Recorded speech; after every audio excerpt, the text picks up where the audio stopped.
Mabuhay, seja novamente muito bem-vindo, eu sou o Flávio Gavilowski e no desafio do 365 dias de hoje, entra aí a questão do bastão flexível ou bastão rígido. Qual deles eu devo escolher? Qual é melhor?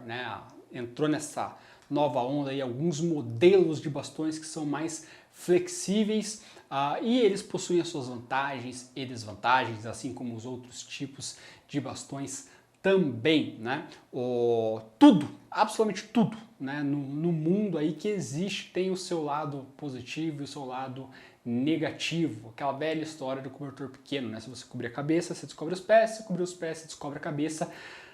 Não tem nada que vai ser favorável em todos os aspectos. Isso seja pelo próprio objeto em si, pela própria situação em si, como vai na questão do ponto de vista de cada um. Às vezes o que eu posso considerar como uma vantagem, você pode considerar como uma desvantagem e vice-versa. E o maior exemplo disso é a variável das coisas que existem. Por exemplo, qual que é o melhor relógio do mundo? O fato de não existir é justamente o fato de existirem tantos modelos e tantas versões, porque não tem como ter não tem o melhor. Para algumas situações, tem alguns que se adequam melhores que outros, Por exemplo, um relógio de luxo, um relógio para mergulhador, um relógio para escalada, um relógio que vem com timer para tiro, por exemplo, Isso vale para basicamente tudo. Carro, calçado, computadores, TVs, câmeras, modalidades de combate e assim por diante. Então na questão do bastão isso também não muda. O que eu posso dizer é algumas vantagens e desvantagens. Na verdade, nessa questão do bastão flexível e do bastão rígido, tem basicamente uma característica que você vai colocar de encontro uma com a outra. Porque, com exceção de um ser rígido e o outro ser flexível, as outras características acabam sendo basicamente as mesmas, que envolve a questão do peso, questão de distância,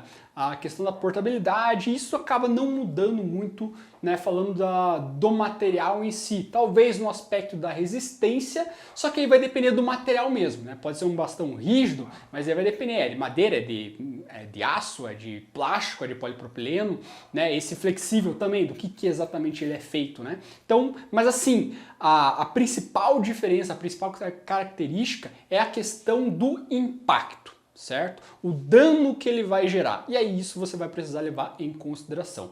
Algumas pessoas acabam preferindo essa questão do bastão flexível pela razão da resistência. Fala, não, porque como ele é flexível e tal, então ele é inquebrável, ele é indestrutível, ele é qualquer coisa nesse sentido.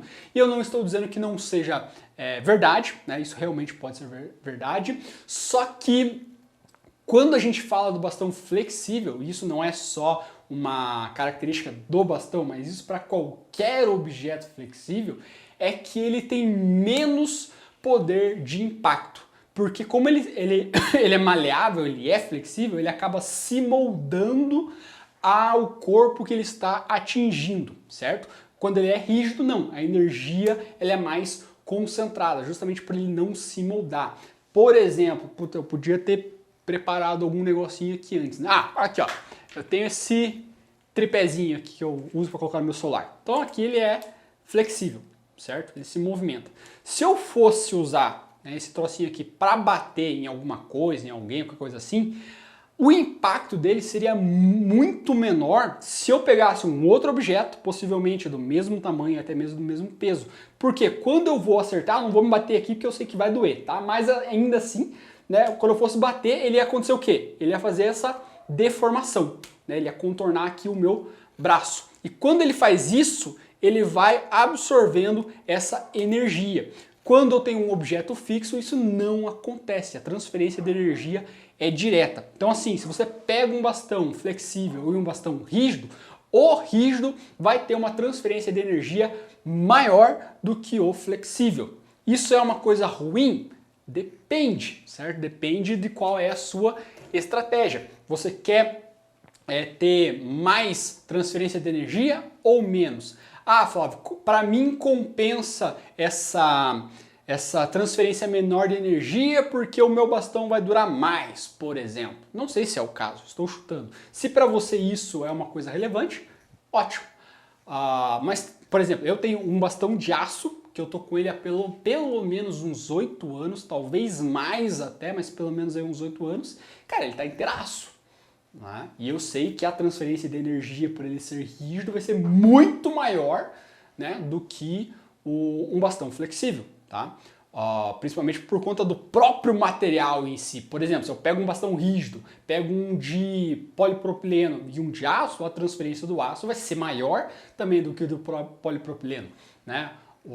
E assim por diante, vai depender, como eu falei, também do material. Então, a principal diferença é essa questão da transferência de energia. Em um bastão rígido, ele vai transferir mais energia. Em um bastão flexível, ele vai transferir menos energia. Se você não entendeu isso ou não acredita que seja verdade, faça o teste. Né? E não vai bater em alguma coisa. Peça para alguém te bater com um objeto rígido e com um negócio flexível. Você vai sentir a diferença, que é brutal. Se você tiver os bastões, melhor ainda. Pede para alguém te bater com força mesmo. Pode ser no braço, na perna, enfim, vai doer horrores. Mas você vai ver que no rígido ele tem essa transferência de energia muito maior do que no flexível. Novamente, não quer dizer que seja melhor ou pior, aí vai depender, às vezes é questão financeira, às vezes é questão da portabilidade, às vezes é questão do tamanho também, né, e assim por diante, perfeito? Então essa é só uma característica que é uma das que mais se destaca nesse quesito, entre rígido e flexível, perfeito? Então, forte abraço, até amanhã, Mabuhay!